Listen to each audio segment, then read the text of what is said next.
Do I have to sleep again? I'll try one more time.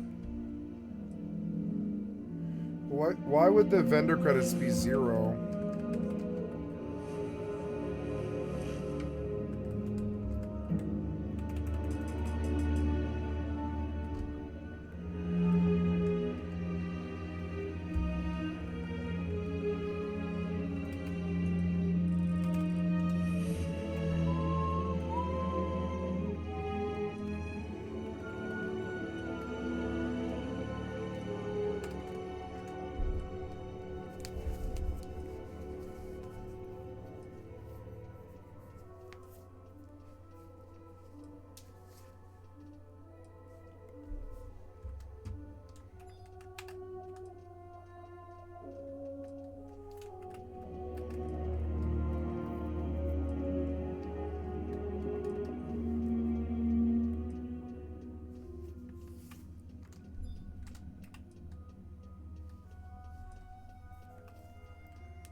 Why are the vendor credits 0?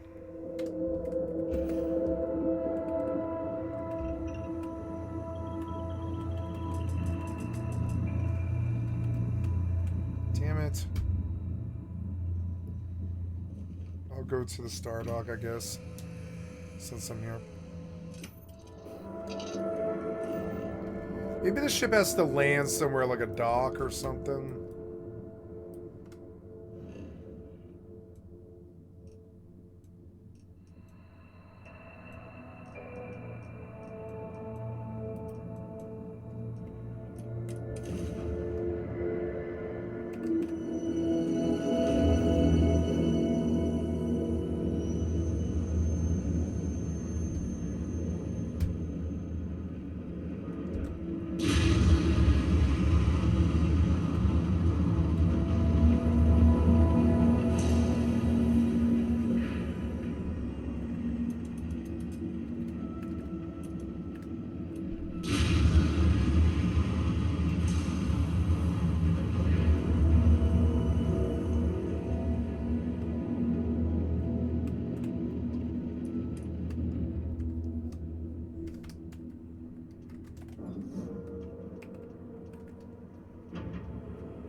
Has always... For now, Repairs would be... I maintain a small stock.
Oh no, you're out.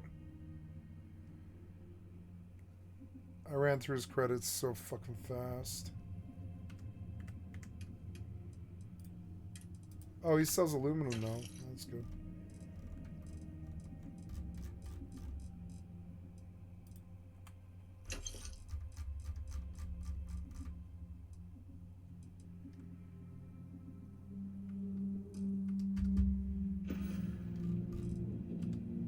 You know where to find me.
Nope.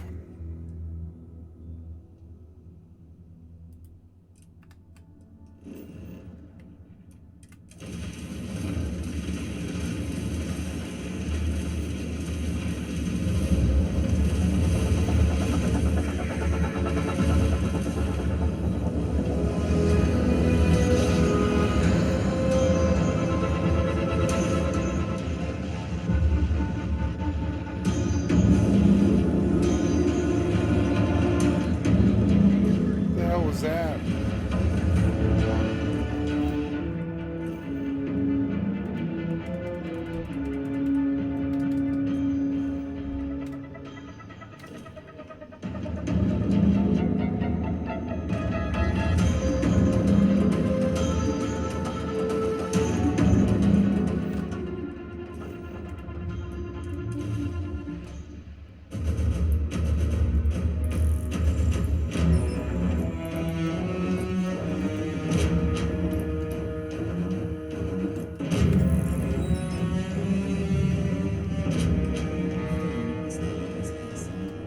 It is a testament to humans' refusal to concede defeat in the face of adversity.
I love this game.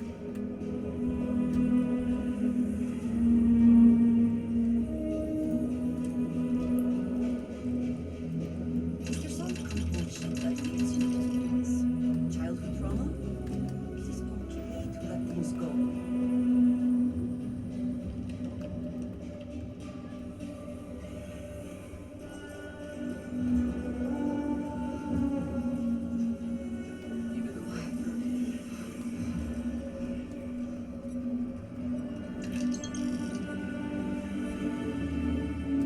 Take a look around. It's a good bed. Got something. You get all kinds in here. How about I just show you?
People around here think we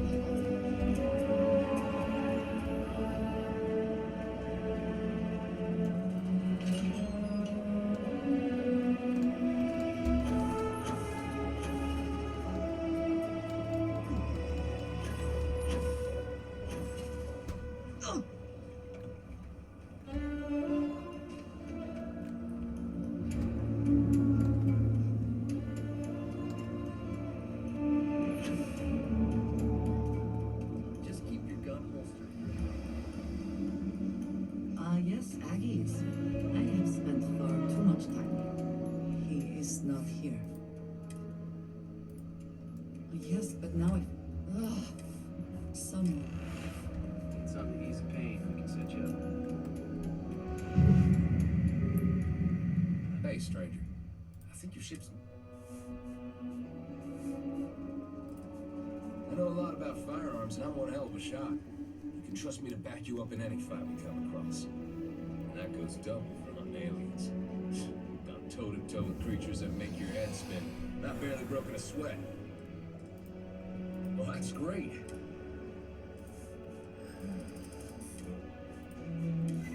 the feeling? I think I can swing that. Fantastic.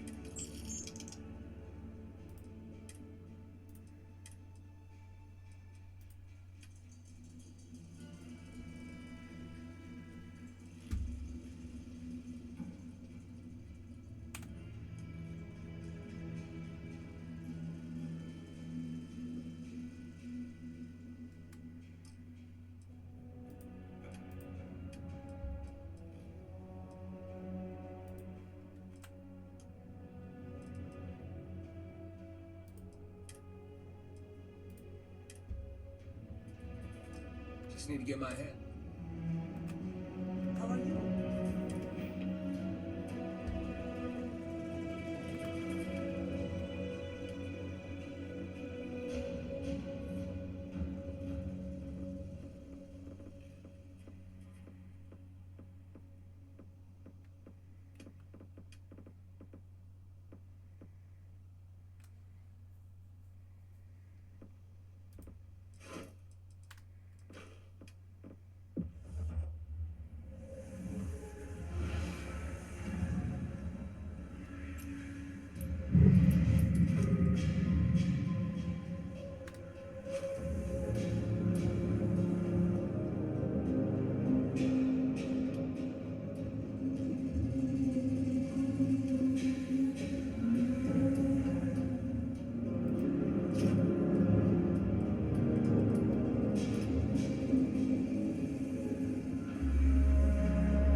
but don't take...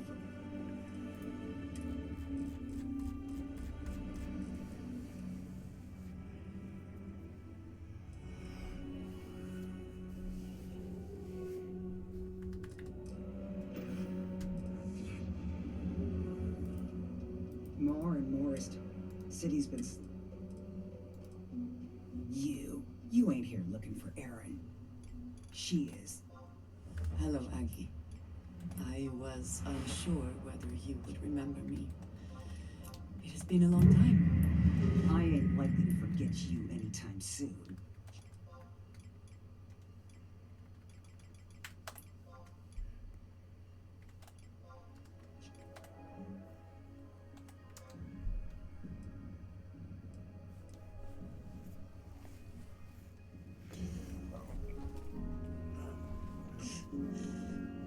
This got shoved way over. There we go. Much better. Much more support. Don't try to play tough. She didn't ruin Aaron's life in that. Ruined his life? Did she tell you what she did to him? How she left it? No. Aaron sat in the few credits. Wouldn't trust any. If either of you, Aaron ain't been in it. It was the close. Did he ever? You mean to be? I know guilt. Fine. Did No. my kind? I know what you. You dare insult? Fine. Well, you see Aaron? Shit, I thought to check on Aaron sooner.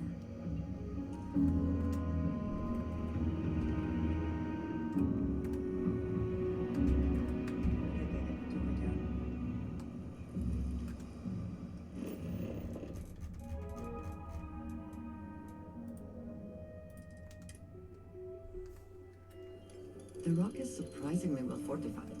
The early settlers here were quite practical.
Thanks to your diligence.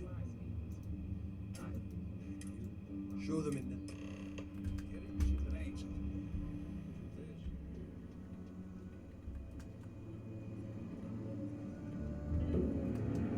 You see, I can patch you up, or have a look, deputy.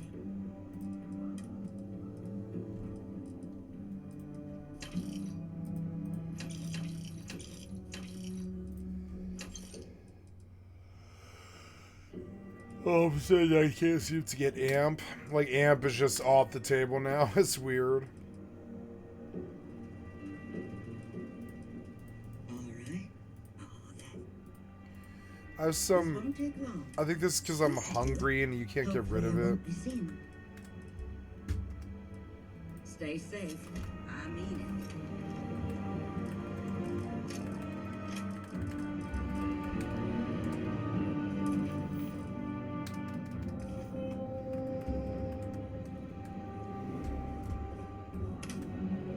We have something to go on, at least.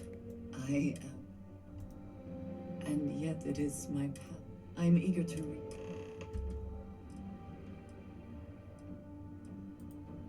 Of course.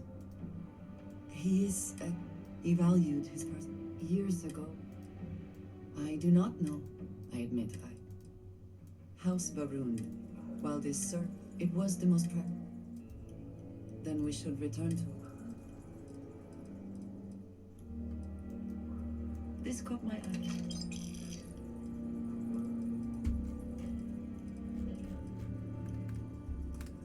We will speak again, I'm sure.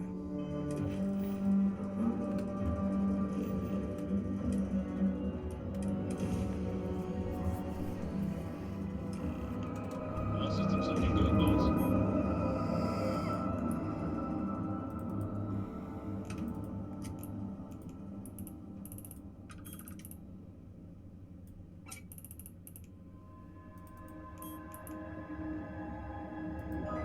Ready for action, Captain.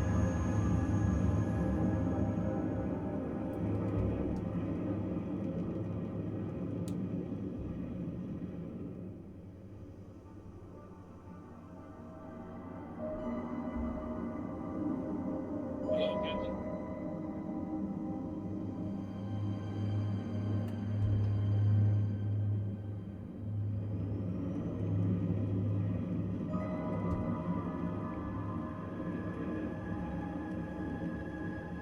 Everything's fine.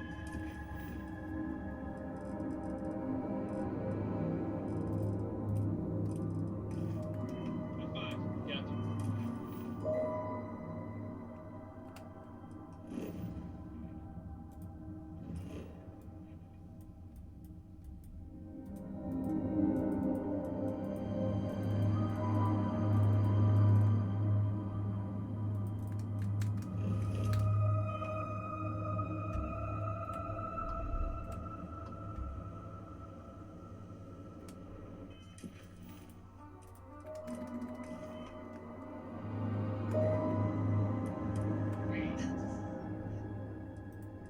All right, just let.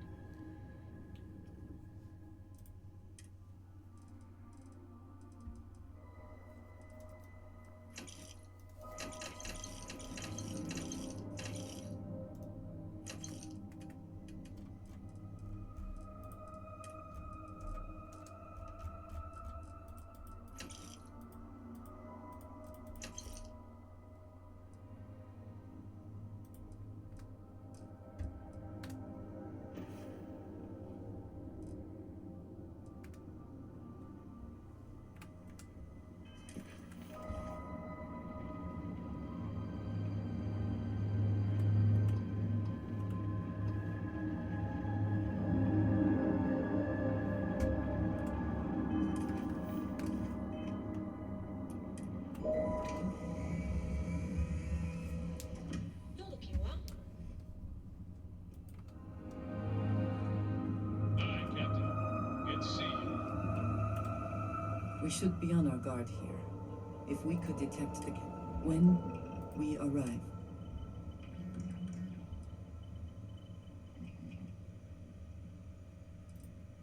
Thank you.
Oh, bind.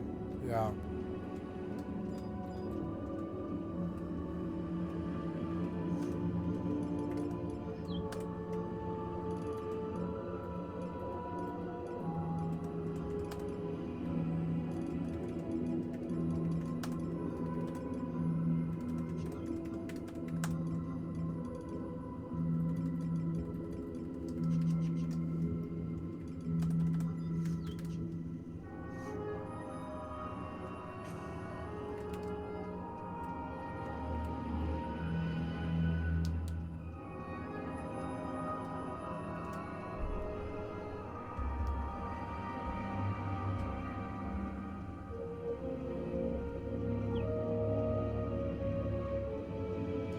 Wow, this planet looks awesome.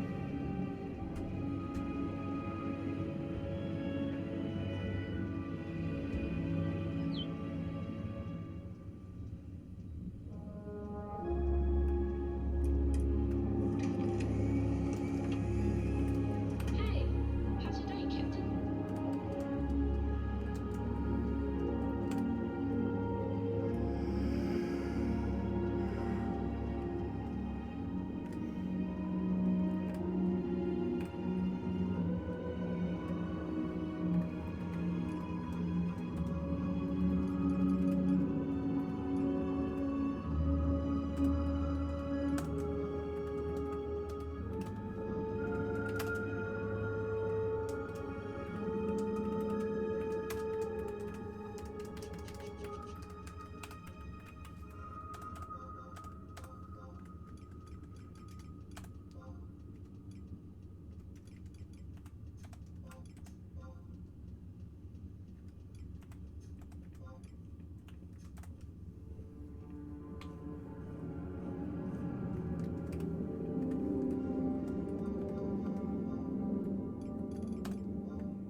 These mods appear to have glitched. It's annoying.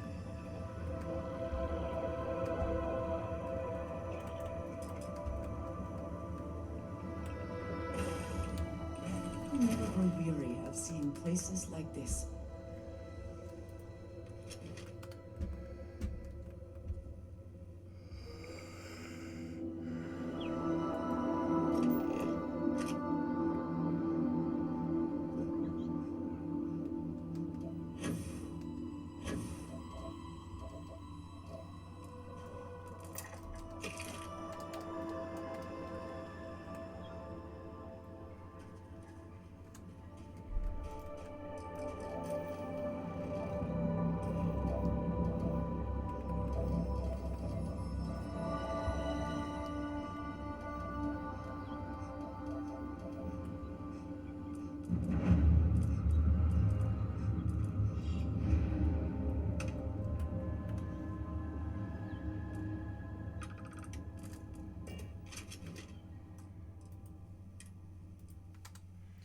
It's a good Starfield session. I'm going to go back to Mortal. Because it's what I feel like playing. I feel like stabbing fools. You can get in so fast. It takes like 2 minutes and you're in.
Iran fired a new wave of missiles today. It's not good.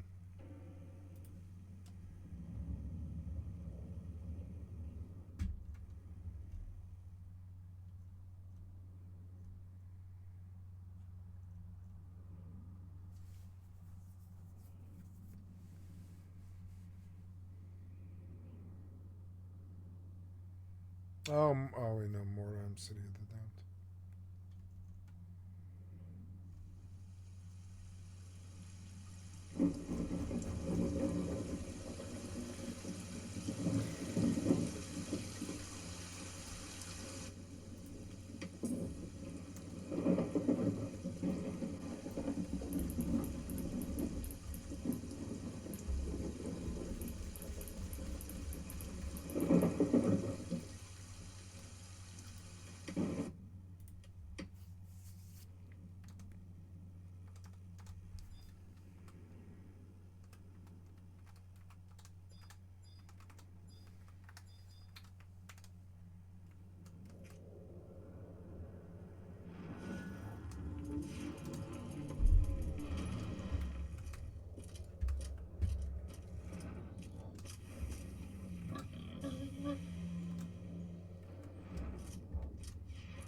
Bellingham, no kings protest.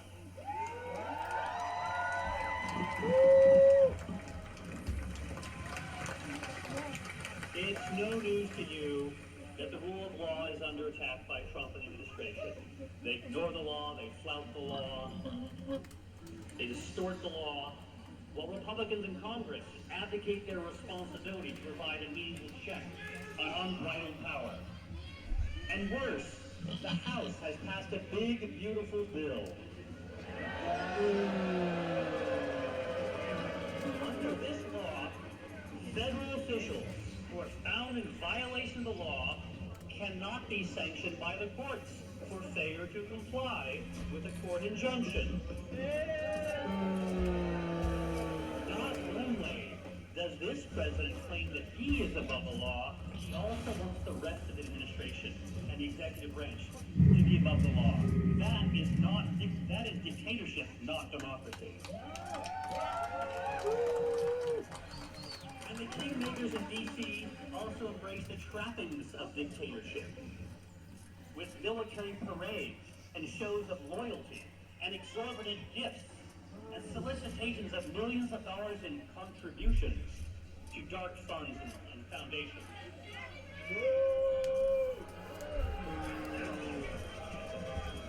You already know that the Trump administration is threatening and blackmailing critics and independent voices. You heard about Trump's attack on colleges and newspapers. He attacks freedom of press. He argues that peaceful dissent should be punished and suppressed when in fact dissent is patriotic.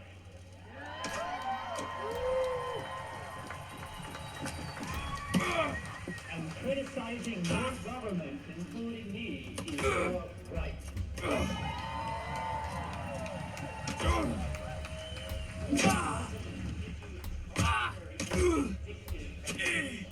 It's massive.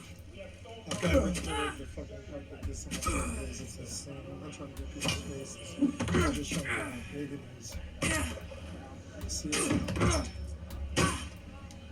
I didn't think this many people cared. I thought it was just something insane. It's beautiful to see that people care. Just, I'm gonna roam. I'm young and healthy. I can roam this whole thing. So I'm going to. There's so many fucking people here. No kings. No kings. No care, no welcome. Democracy doesn't fear protest, dictators do. It's beautiful. This is the Whatcom County Courthouse in Bellingham, Washington. You can see it's a beautiful sunny day in the sky. I'm not trying to get people's faces, just how big this fucking thing is. I thought I would get it with a nice, I would get it with a nice, whatever this is, 1440p, I think, or I don't know what this cell phone is, 720. But it is amazing. I was very surprised to come over to the other side, and there's like another 2,000 people all lumped in there too. They look like there's BLM. See it? Beautiful. They're like united against tyranny. It's a beautiful small town. I'm proud to be here. Felt good to get up into the core of the crowd, but I can't talk there, and I seemed weirder there. There was a couple of people in the stage that kind of thought that I might be the enemy or something. They kept looking at me like I was trying to get closer to the announcer or the speakers. I have no...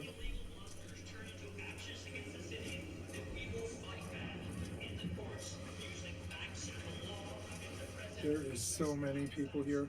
I wonder, do they all stay till curfew? Yeah, faux kings, no, right? Real patriots fight oligarchies, it's true. 86-47. 86 September 47. Here's the fucking one, yeah. We fight for democracy. It's really beautiful to get all the footage of it. I never knew how I related to all of this, and I think it's supposed to be as an observer. Oh, one side, guys, let's see here. Okay, it's good to see some fucking pouches in the modern age, you know what I'm saying? It's good to see some punkers up in there. It's good to see the punk scene isn't dead. They say punk is dead. Fucking punk's not dead, bitch. Punk's not dead, you're dead. I don't understand the fear of these people. No kings! No kings! No kings! I'm gonna get the whole 360 beautiful panorama. I'm gonna roam because it's like all the wonderful people in this area of the country. It's all the wonderful people in this area of the country. You can fucking see it. People who actually care. It's fun to do my own little solo play as I walk through it because it is kind of trippy, right? Get to do it pretty good. Doesn't matter right now, but it probably will in the fucking future, you know what I'm saying? So many beautiful women, Jesus Christ. So I think you can hear me. I'm fairly sure you can. My God, there's like another 200 people back in there. It's fucking insane. I got selfish going all the way to the stage. I didn't know. There's so many people back here. Oh, there's a beautiful German Shepherd right there. A lot more peaceful than the pigs. This is awesome. It feels like a video game. Unlike the drone pilot camera. Trying to get all the signs, everything, no more lies, tell the truth. I'm saying the enemy from within, fucking Hitler, fucking. Oh, excuse me, sorry folks. There's so many beautiful musicians and LGBT here, lots of liberals, dogs, people, beautiful women, people in trans shirts and people in rainbow shirts and men in dresses and all types of stuff. It's wonderful. I try not to get too many of their faces, you know. I'm just doing a beautiful art piece here. Oh, I'm sorry, I didn't mean to bump you. No kings, you do not yield. Oh my God, you do not yield, man. I could write a paper about that one. Build the wall, Canada will pay for it. Build the wall, Canada will pay for it. Jesus Christ. No clowns, no clowns, no kings. I want my future back. I agree. Yeah.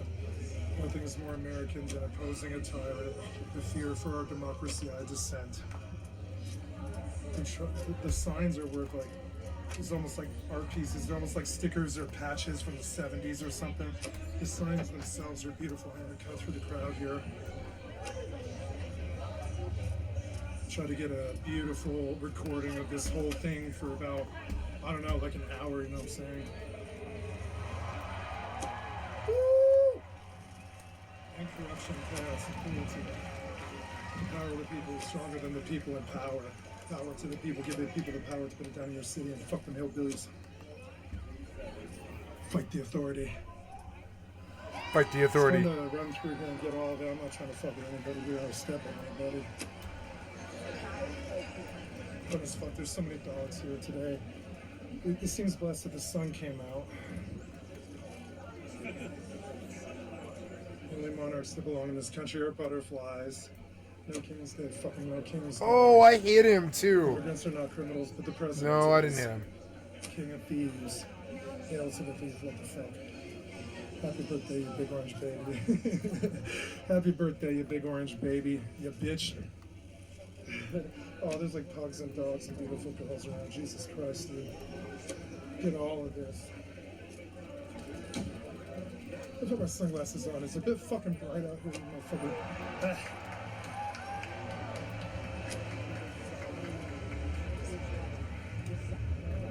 So I can walk all around this bitch. Sorry, I blocked the camera there while I was putting my sunglasses on. Get my finger from off the fucking camera.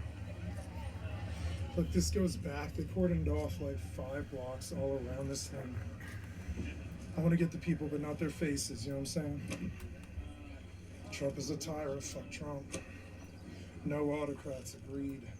Our civic duty is to resist. Grab them by the Constitution. I like that one, grab them by the Constitution. It's a good one. You can see Bellingham isn't like a small town, not really. Trump sucks. I'll walk all the way back and I'll do the whole block and a whole circle of all my wonderful fellow Americans and stuff. It's like a testimonial. Some people can't be here forever. There's old people that probably have to get home to piss, and there's people that's got to take care of their motherfucking kids and their motherfucking dogs, and all types of stuff out here. You can tell there's only a certain amount of time a busy American in 2025 can give to this sort of nonsense, even on a Saturday. But hey, at least they're here. I got a good video. I'm happy with it. I don't care if it's imperfect. I didn't do this to be perfect.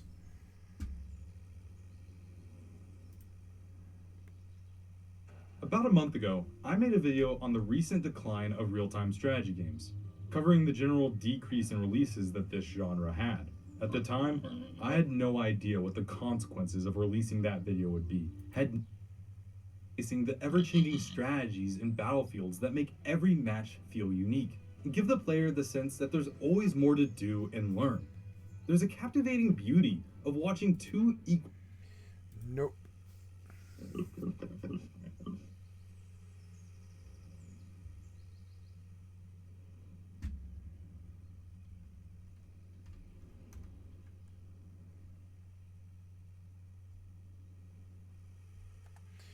You know, I want to go look for that one game. What was it? It was like U-Boat. U-Boat was good.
There's one more thing I want to do. I'm going to eat some soup.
remember now why I don't play it.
Investigators in Aliquippa still trying to piece together the events leading up to the murder of a teacher. Rachel Del Tondo was found bleeding Sunday night. Her driveway turned into a death scene. There were so many people that had a motive to harm this woman. The jilted ex-husband, allegedly this young man, the individual that released that confidential police report about her. We just don't know. Was she killed because she was a cooperating witness? I don't want to sound like a conspiracy theorist. So suddenly the state of Pennsylvania is investigating Aliquippa PD. Somebody's in trouble for something. It wasn't like a dick pic or nothing. It was a girl on a swing. Well, it wasn't even a girl, it was a woman on a swing. The backstories are the strange part of this whole particular case. Breaking news this morning on the Rachel Del Tondo homicide investigation. A key figure in that case was found unconscious on the side of the road over the weekend. He was obsessed with her. He told me he's in love with her. As more details are revealed in this disturbing case, the intrigue just deepens. A lot of people don't know what they're talking about. They just sort of shut their mouth. Hi guys, welcome to my YouTube channel. Today I want to talk about Rachel Del Tondo. Rachel was shot to death in her parents' driveway. And there are many strange things about this case. There are also many suspects in this case. And of course, there are many conspiracy theories in this case. So I want to do what I usually do on my channel, which is I want to give you guys the facts. We'll discuss the theories. And then you can decide for yourself. So the whole thing started on Mother's Day 2018 in a small town in Pennsylvania called Aliquippa. It was 10:45 p.m. on a Sunday night when shots rang out at the Del Tondo's home, more specifically in their driveway. Neighbors called police reporting multiple gunshots, and shortly after the police arrived, they found Rachel in the driveway bleeding to death.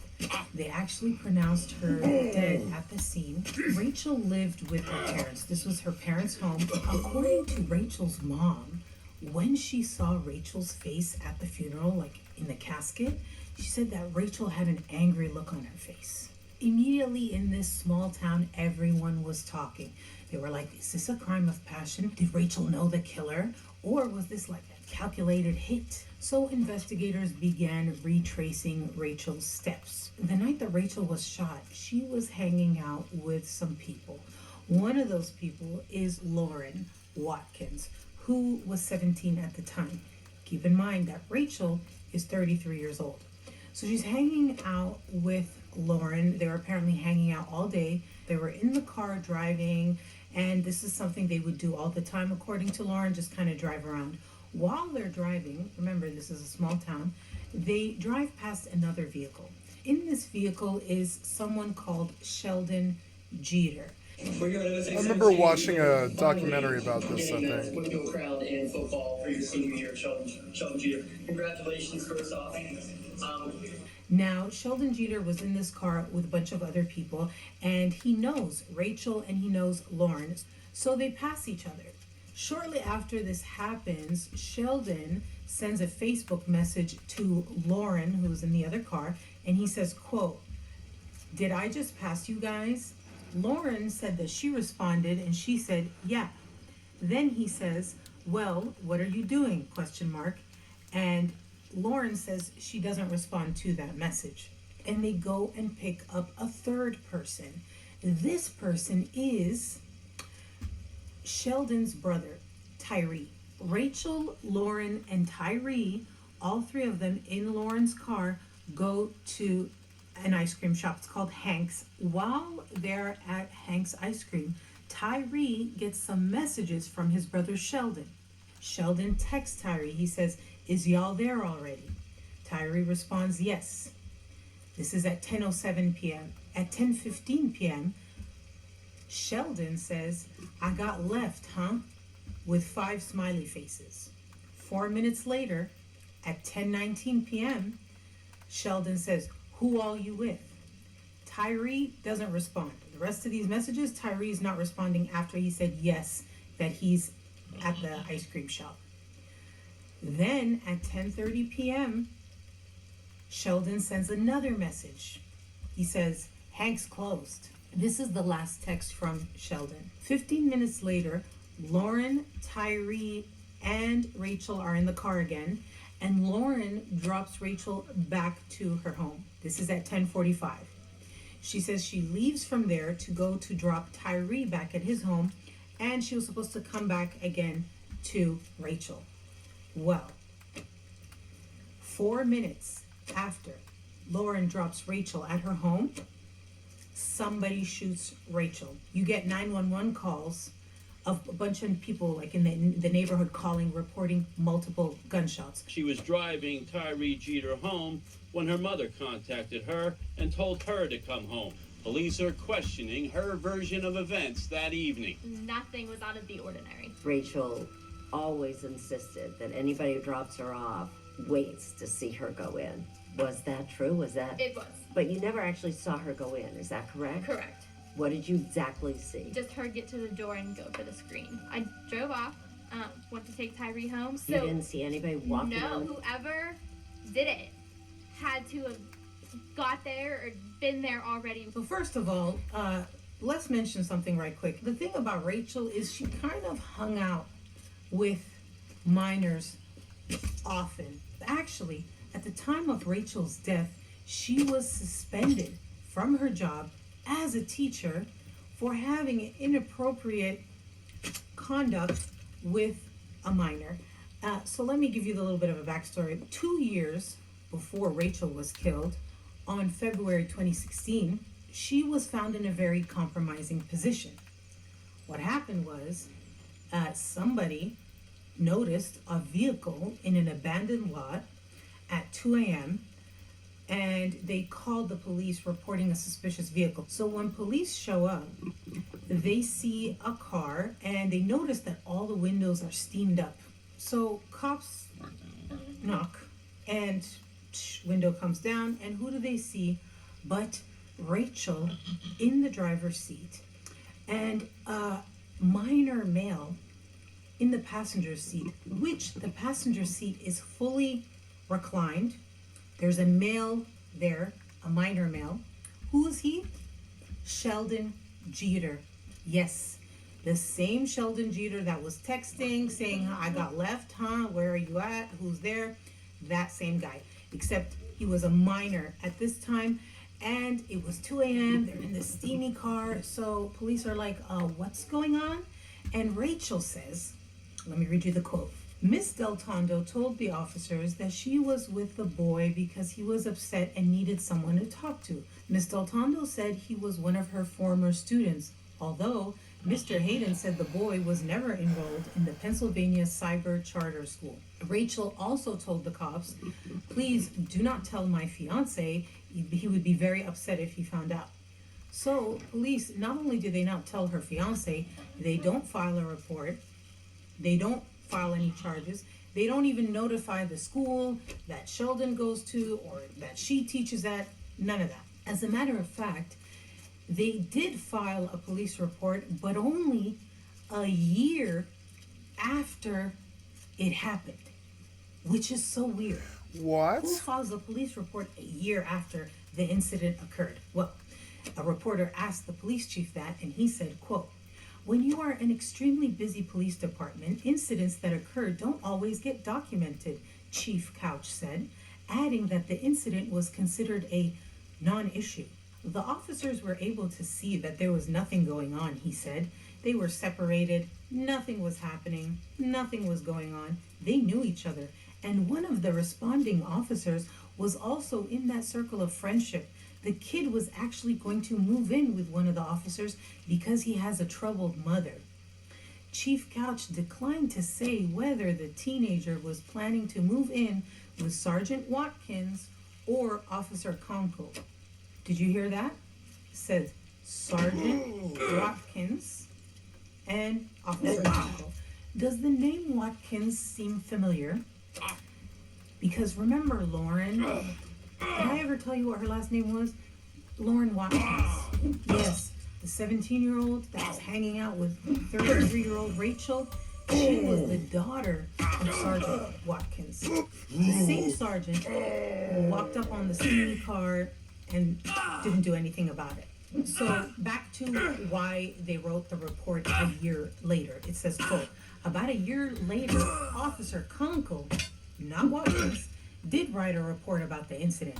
Chief Couch said the officers decided to write the report after, quote, someone caught wind of the incident and circulated it.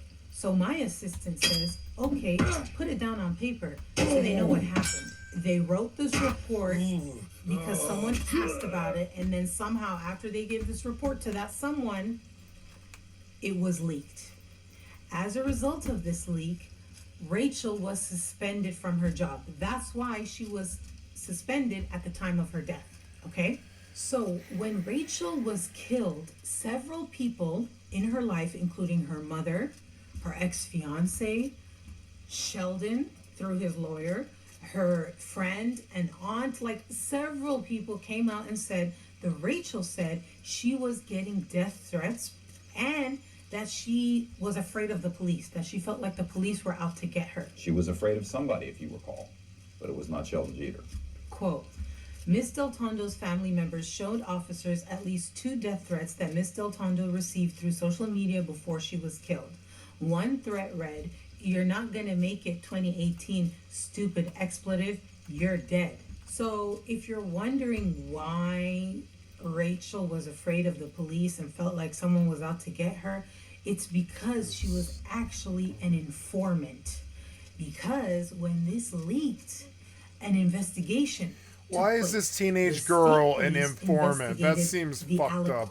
I would never take a 19-year-old informant. That's just Rachel was informing the state about what the local police station was doing. Other suspects include the investigators themselves. That's Mid insane. Del That's Tondo insane. was set to testify before another grand jury about corruption in the Aliquippa Police Department. I'm She was cooperating in an ongoing investigation by state police into alleged corruption in the Aliquippa Police Department and that she had received death threats. She was afraid of the police, deathly afraid of police. It's hard to imagine that fear and those death threats had nothing to do with the fact that she was shot, within days of her alleged testimony in front of a grand jury. Was she killed because she was a cooperating witness when this incident report about her was mysteriously leaked? As a result, state police sanctioned the Aliquippa police, barring them from their databases. And then in March, state police raided the Aliquippa City Hall, seizing computers and hard drives of the mayor and city officials. Former Beaver County Sheriff George David knows the victim and her family well. Definitely an ambush, and like I said, there's a lot of rumors, but a lot of people don't know what they're talking about. They just sort of shut their mouth. Quote, Lisa Del Tondo, that's Rachel's mom, told police that her daughter had been interviewed by Pennsylvania State Police regarding at least one investigation during the 3 months before she died. And she's starting to feel like the Aliquippa police know about it and are out to get her. And then she winds up dead. So back to the whole like Watkins family, Lauren Watkins and her father, Sergeant Watkins. Well, the night of the shooting, Sergeant Watkins, remember, Lauren's dad, the same guy that showed up with the steamy car with Sheldon, he shows up to the crime scene and actually gets turned away by other officers because they said he didn't have any reason to be there. They ended up putting Sergeant Watkins on paid administrative leave, quote, "They're devastated," Chief Couch said of the Watkins family. He needs to be home with his family, grieving with them and keeping them safe. And at the same time, we're also maintaining case integrity. So later on down the line, no one can say, well, he had access to information and reports or detective conversations or hearsay at the station. It's natural common sense. In the days that followed, there were a series of search warrants executed by police, and most of them were focused on Sheldon Jeter. So they took his phone and a bunch of different belongings, and there's a quote I want to read you about the questions they asked him. It says, investigators interviewed Sheldon Jeter on Monday. He told police he'd seen Miss Del Tondo at the Circle K gas station, but surveillance video did not show him at the store, according to the search warrant. The 20-year-old, quote, showed no emotion, end quote, when he was told Miss Del Tondo had been killed in her driveway, according to the search warrant. Sheldon Jeter told police he'd been driving around with friends that night and had returned home around 10 p.m. The search warrant says investigators sought weapons and ammunition at Mr. Jeter's home but found none. Mr. Jeter voluntarily gave police khaki pants, a hat, a windbreaker, and shoes he said he was wearing on the night of the homicide. However, surveillance video from a fast food restaurant shows Mr. Jeter was wearing a gray-headed sweatshirt, according to a search warrant. Now, although Sheldon denied having anything to do with Rachel's death, he did not deny a romantic relationship. And he also, through his lawyer, said that that encounter in 2016 in the steamy car at 2 a.m. was not the first encounter between Rachel and he, or him. I think he said he. He said that they were not exclusive. And actually, you know why they were not exclusive? Because Rachel was actually in a, quote, serious relationship with, wait for it, Sheldon's older brother. Oh. Not the one that they were having ice cream with. A third. So there's three brothers here. There's the oldest, Rashawn, then there's Tyree, and then there's Sheldon. And Rachel seems to have some sort of involvement with all three. I mean, she had that weird thing, and the thing with Sheldon goes way back, but I'll tell you about it. Then the ice cream, we don't know if that's the first thing between her and the middle brother, but the eldest brother, okay, Rashawn, they were in a serious relationship for months. I think it was like 6 months. According to Sheldon's lawyer, the three brothers with Rachel was not an issue. Quote, "The brothers never had a problem with each other," Mr. Santacola said. "The fact that they were all sleeping with this girl, it might shock the sensibilities of some, but it didn't shock the sensibilities of those involved." I don't know what Rachel was doing with all the brothers. Okay, and I'm not saying brothers, I'm saying like literal brothers. Rashawn was actually out of town when this went down, when Rachel was killed.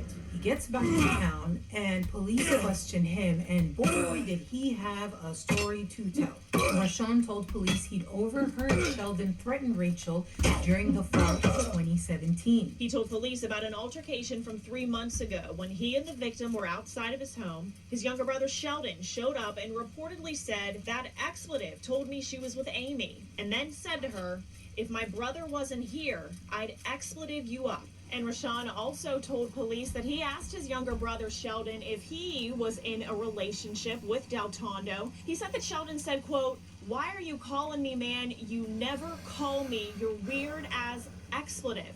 And that's when Rashawn says that Sheldon started laughing and then hung up the phone. And here's where I need to give you some background about Rachel and Sheldon, because it goes all the way back to when Sheldon was just 11 years old, okay?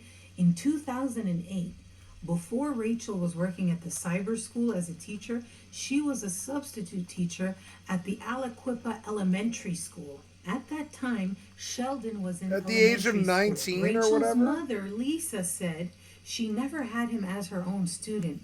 That was another lie. He was one of a group of boys there whose teacher used to say, yeah. if you're good today, you can go down the hall to see Miss D after class. Miss D being Rachel Del Tondo. They thought she was beautiful because she was. So basically, when Sheldon was 11, another teacher would tell them, because maybe they've had a crush on her or something, that if they were good boys, they could go to Miss D as a treat. It's funny because just imagine if it was a little 11-year-old girl, and instead of Miss D, it was Mr. D, okay? And if the little girl was a good girl, then she would get sent to Mr. D,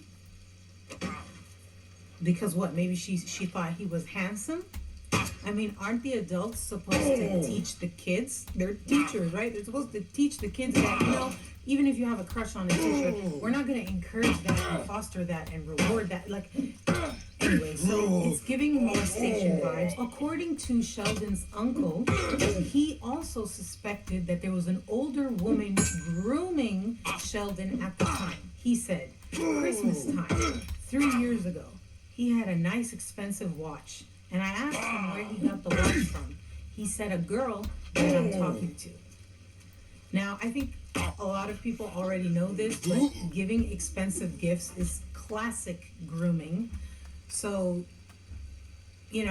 Rachel's not looking too good right now. So that's the backstory about how far back Rachel and Sheldon go. Less than a month after Rachel's death, a bombshell. The Aliquippa police chief gets surprised at some council meeting.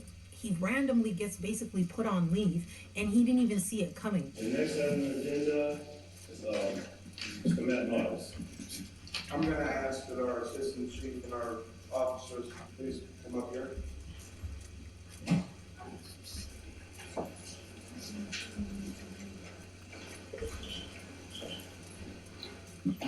At this time, I'm going to make a motion to put Chief Couch on a paid administrative leave, citing personnel reasons. I'll second. Okay, roll call vote? Yes. Yes. Yes. Yes.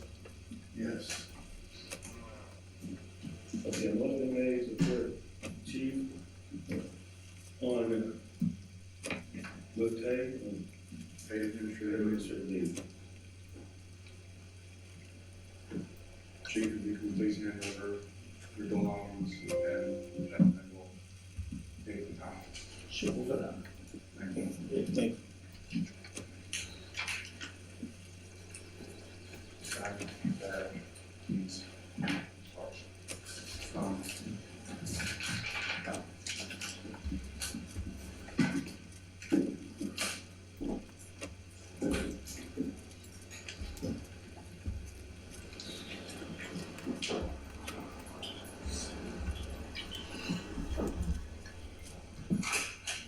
Now what happens next, I don't think you guys are going to be ready for it, okay?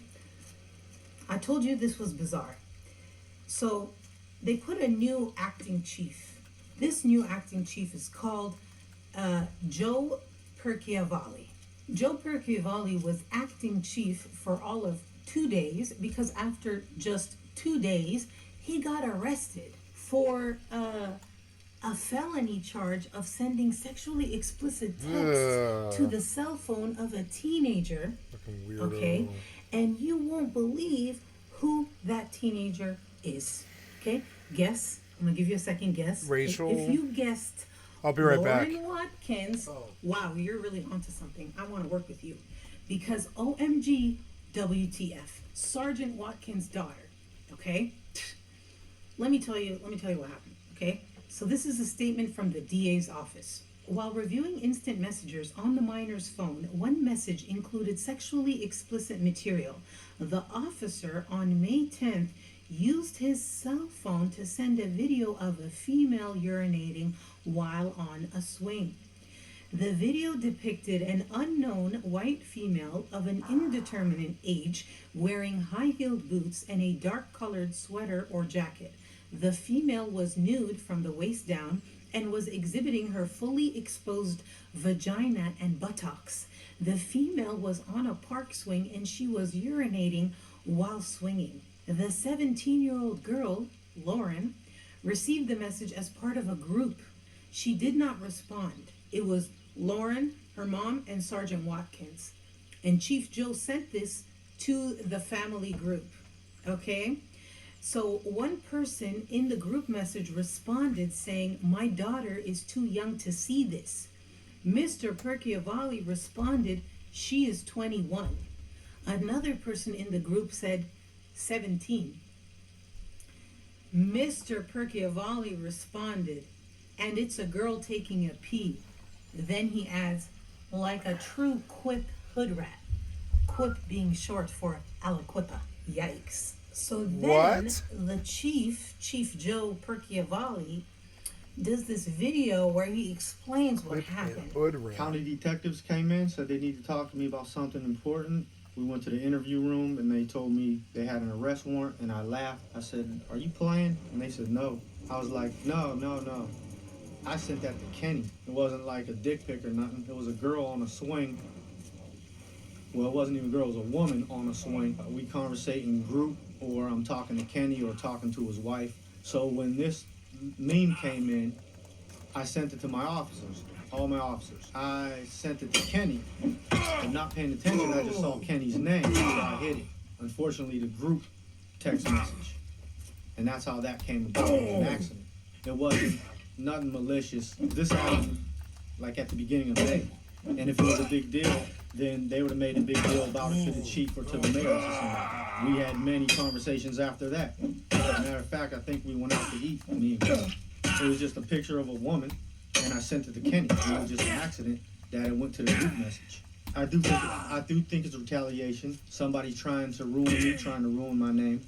And there was many threats made against me that will come out in a later date. He says that this is revenge. That the Aliquippa police did this to him because they found out that he was also a snitch in the investigation, the same one that Rachel was an informant in. Remember how the state was investigating Aliquippa? Well, he was one of the Aliquippa police officers that was cooperating and informing the state police. And he says when the other cops found out that he was snitching, they found this about him and they used it against him. Even his lawyer came out and said that Lauren was also, coerced?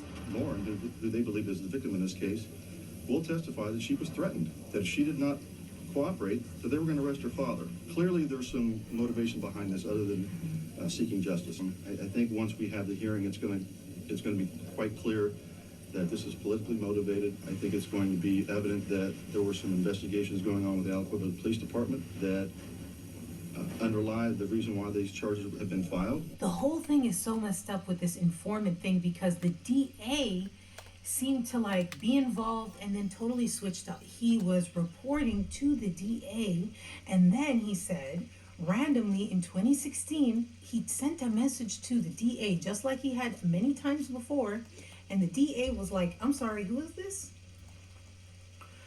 As if he didn't even know who he was. And according to Joe, after that, everything changed, and he felt like the DA stopped wanting to be part of this investigation, actually wanted to now protect Aliquippa Police Department from the investigation, and that's why everything switched around and changed, according to Joe. Joe also says that the people who he was complaining about were friends with the DA. It's a small town. They're all friends. So he feels like it was the buddy system kind of thing, or what they call good old boys club or whatever. So at this point, okay, it's been a month or two since Rachel was shot and killed, and everybody is looking at the police department like they're a joke. between the corruption investigation, and then this chief gets taken out, and then the next chief gets arrested, and it's this whole mess and investigations and everything. The confidence in the police and their police department's corrupt too. Third police chief, the third police chief in 3 days. Okay, and this third police chief, he removes the Aliquippa police from the case, from Rachel's case, and he's like, this should have been done a long time ago. Like, we just shouldn't be on this case. But who does he give it to? The DA's office. Okay, the same DA's office that Joe is complaining about is in cahoots with the Aliquippa PD. Rumors started swirling. Everyone was talking like, could it have been a cop? So it's important to note here when we talk about Aliquippa police and corruption, there was this major incident that happened in that town that sparked all of this distrust. It was actually a police officer that told people before he was shot 2 times in the back of the head, he said, if something happens to me, the police did it. And then something happened to him, and people said the police did it. But then there was this crazy thing that happened where they got a mentally disabled person to like confess and snitch and implicate other people. And the guy who was implicated maintained his innocence until this day. He's been sentenced to like 20, 40 years, still maintains his innocence. And a lot of people believe that this was a total cover-up and that the cops did it. It says here regarding that case, the jury never heard that officer name, that's the one that got shot, told his family Aliquippa police should be investigated in the event of his death. And the judge ruled that that information was not admissible. It says the controversial verdict did nothing to dispel rumors that police were involved in Officer Name's killing. According to the third police chief that was put in, he knew this officer, and even he says that like people in the police department kind of don't know what really happened. And he said, quote, people still say that stuff, but I don't know. He paused for a long moment. That was definitely a bad time. But there was a third suspect that people were talking about, and that was Rachel's ex-fiance, Frank.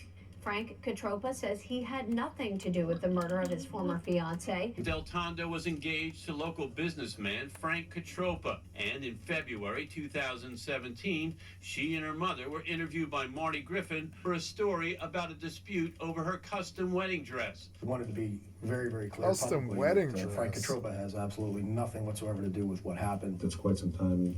You just hope to see that they at least get justice. Frank, I'm going to ask you directly. Did you have anything to do with the death of Rachel Del Tondo? Absolutely not. Rachel's parents were actually suspecting Frank, and they told police that Frank and his associates had at times followed her around after their breakup. Actually, Frank was one of the first people police questioned right after her murder. So when police questioned Frank, he said, I have an alibi. It was Mother's Day. I was at my mom's house, and then I went with my girlfriend to her mom's house, and then from there, I went back to my apartment with my girlfriend, where we remained at my apartment for the rest of the night. So police went to get his key fob for the apartment to check the records, and they couldn't verify that. It says here, quote, police could not find surveillance cameras that would have captured Mr. Catropa's arrival at his apartment, but did pull information from his key fob.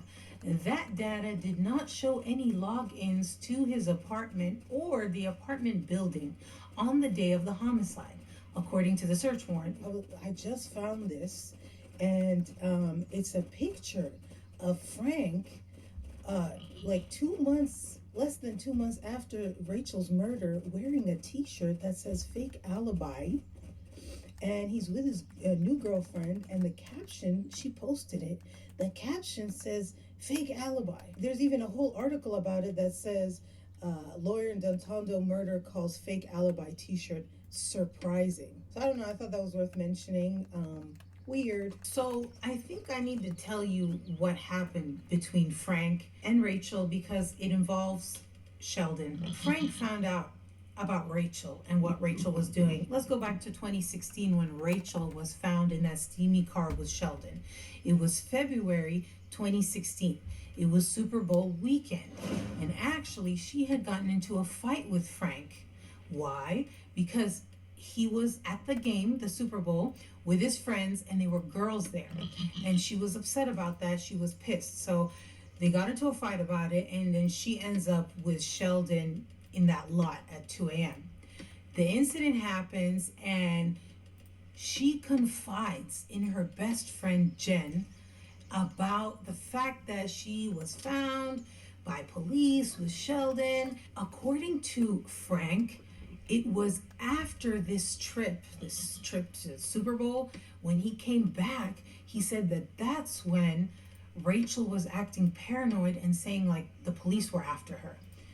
Quote, she would never really give names, but she would always just, lump in the police department. Fast forward from February to December 2016, Frank is throwing his annual birthday party. He does it big every year, and it's at this party that Jen confronts Rachel. I just said, Rachel, I said, I just feel like something's wrong. I don't know what it is, but you're doing something that's just not good, and I'm worried about you. And she got very angry at me, and she was just like, nothing's wrong with me. We both stood up, and we were in each other's, faces at that point, and she just kind of, swung at me. The interviewer says, she swung at you? Jen says, yeah, she had hit me in the face. And Frank comes in and is like, what's going on? And that's when Jen tells him about Sheldon. Quote, I just broke down in tears and I said, please ask her what she was doing in the car with some kid at night. And I told him. Rachel ends up convincing Frank that Jen is lying. White people are jealous, so whatever, weird. They're lying, they're starting rumors. And Frank believes Rachel. And actually, they stopped talking. Like, as a couple, they stopped talking to Jen and her husband for like a year. But this thing was gnawing and nagging at Frank. There's always something in the back of his mind like, is it true? Like, did Rachel do something with some kid in a car? Like, whoa. So finally, his curiosity gets the best of him, and he just goes to the police station. And who does he ask but Joe Perchiavalli? Remember him? It wasn't like a dick pic or nothing. Quote, he told me she was trying to get back with him, and he just wanted to know if it was true, because he don't want to look stupid. I told the chief I didn't feel comfortable giving it to him, and the chief told me, give it to him. He's like, why not? It's Frankie. Him and Chief Couch was good friends, I guess. Remember when I told you the police report was written a year later when they said someone asked for it? Well, that someone was Frank. And as he's reading the police report, he realizes that Rachel has lied about some things. First, she told him it happened at 11 p.m.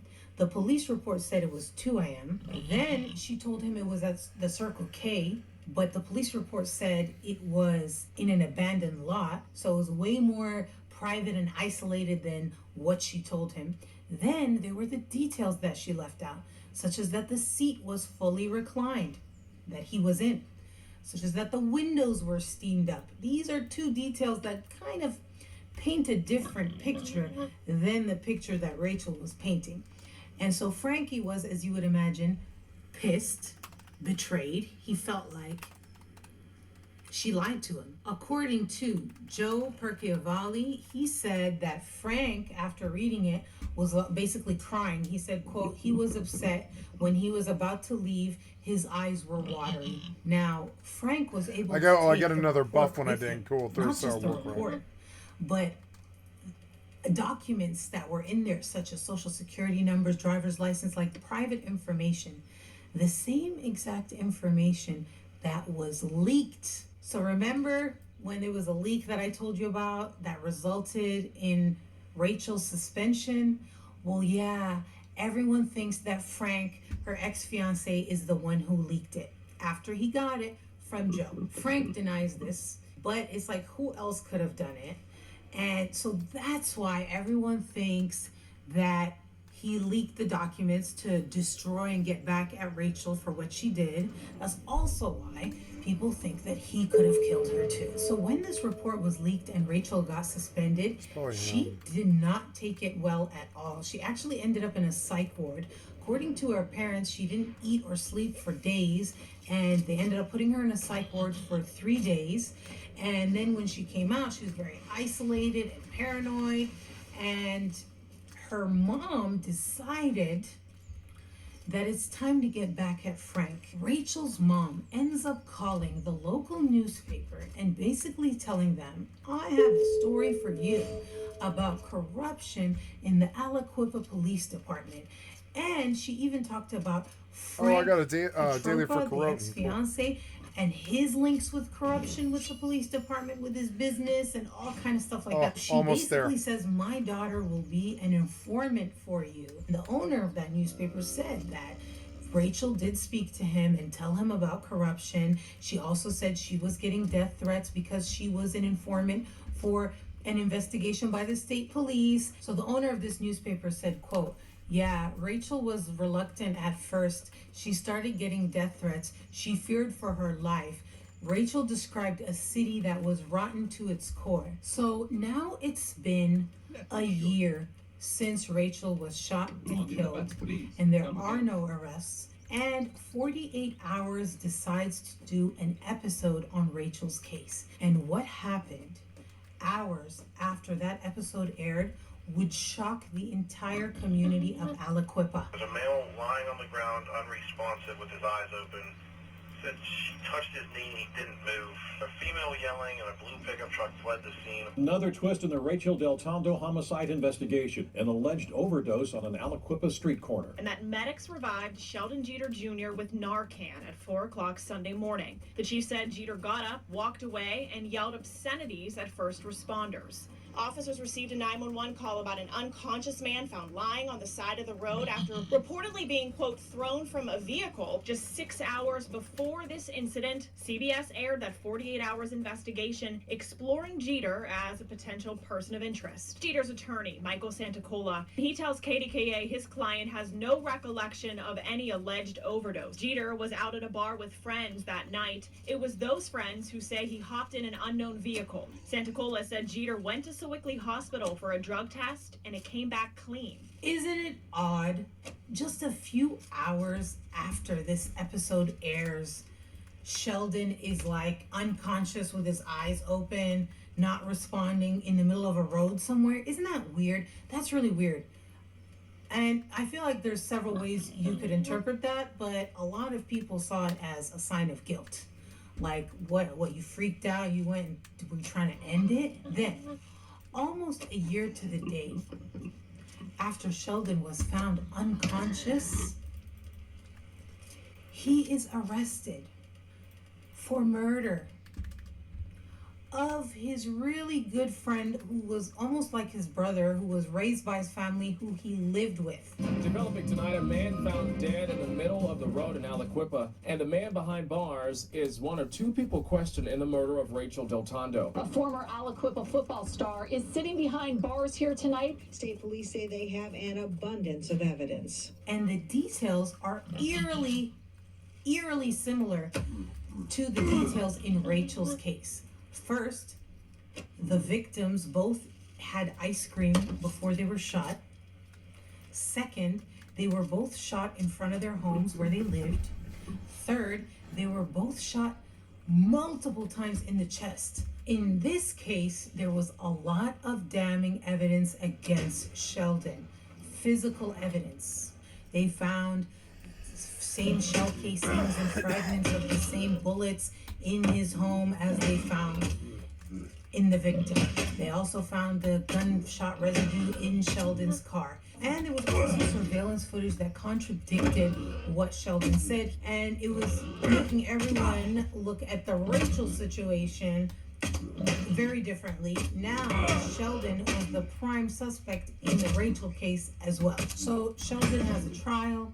this afternoon, they convicted Sheldon Jeter Jr. for first-degree murder. Then there was some weird drama that was going on with one of the jurors. Somebody in the town noticed that this one particular juror lived next door to the Del Tondo family. She was the next door neighbor to the Del Tondo and did not feel that somebody close to her was a victim of a crime. The juror was talking with outside individuals during the time of the trial, and we have very reliable information on that. As shocking as that sounds, that seems to be what's happened. Sheldon's defense lawyer brings this up, but the judge dismisses it as hearsay, and the judge sentences Sheldon to life without parole. Quote, when the guilty verdict was read, there were gasps and cries of, oh my God, from the gallery.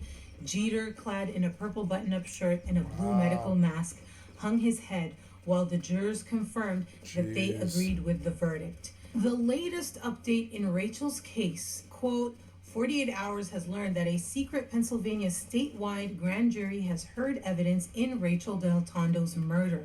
And the DA said, we're pleased with the quality of the evidence that we have and will make an announcement when we believe we can win a case to the criminal standard of beyond a reasonable doubt. So those are the facts. Now let's discuss the theories.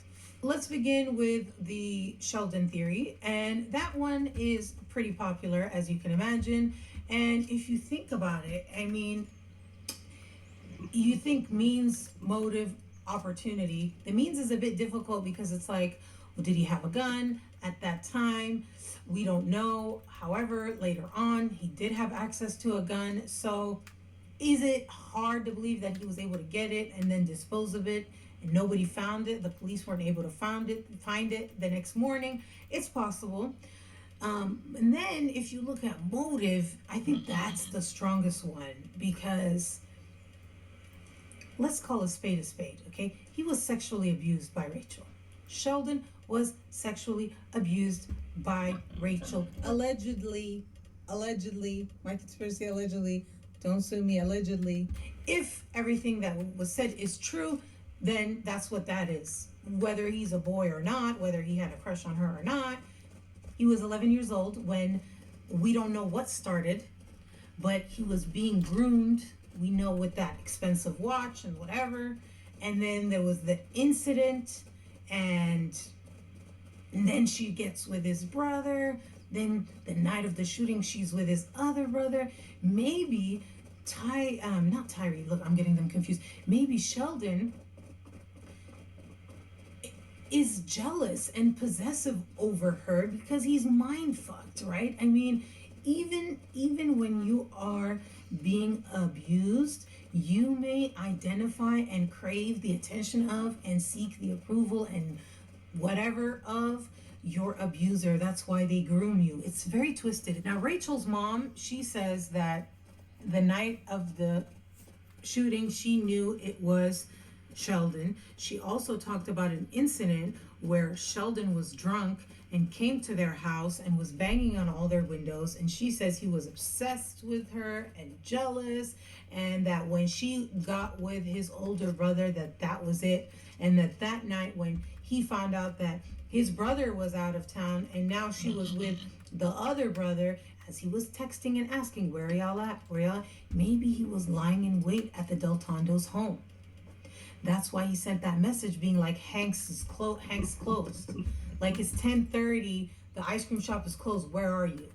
I could see him just sitting there waiting, like, where is she? And then when Lauren pulls up, and if we are assuming that Sheldon is lying in wait, he would have seen his brother Tyree in that car with Rachel and Lauren. And they all stopped answering him when he asked who was there, where are we going, so he feels left out. He even said, I got left, huh?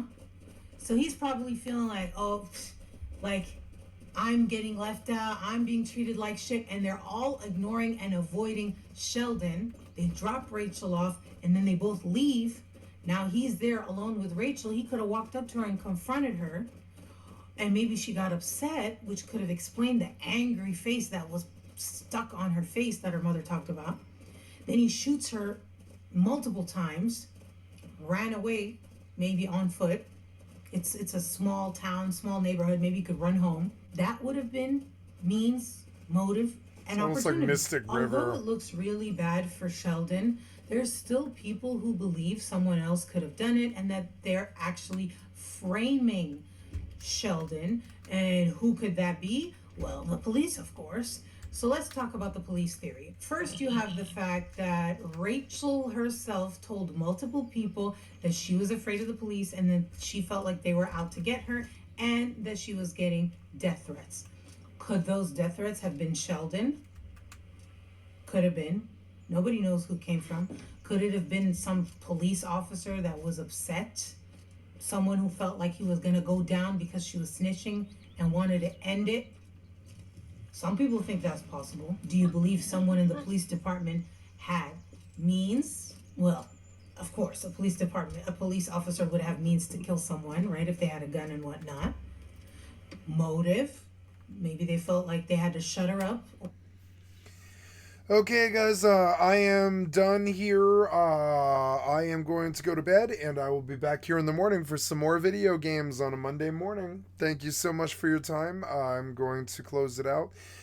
You've been watching Skycat Live. I'm a full-time variety gamer all day, every day. Put me on the background. Click on the cast face to donate. Come click on the cast face to donate, and come to my Twitch or YouTube. Give me a like, sub, or a follow. Come to my YouTube channel. I got thousands of videos there. Thank you so much for your attention, guys, and your ad revenue and all this stuff. Thank you for any likes, subs, or follows or bits. And thank you for your time, guys. Thank you. And I will see you tomorrow. I'm going to stop this video here with a reminder that I've got thousands of videos on my channel. Come check me out.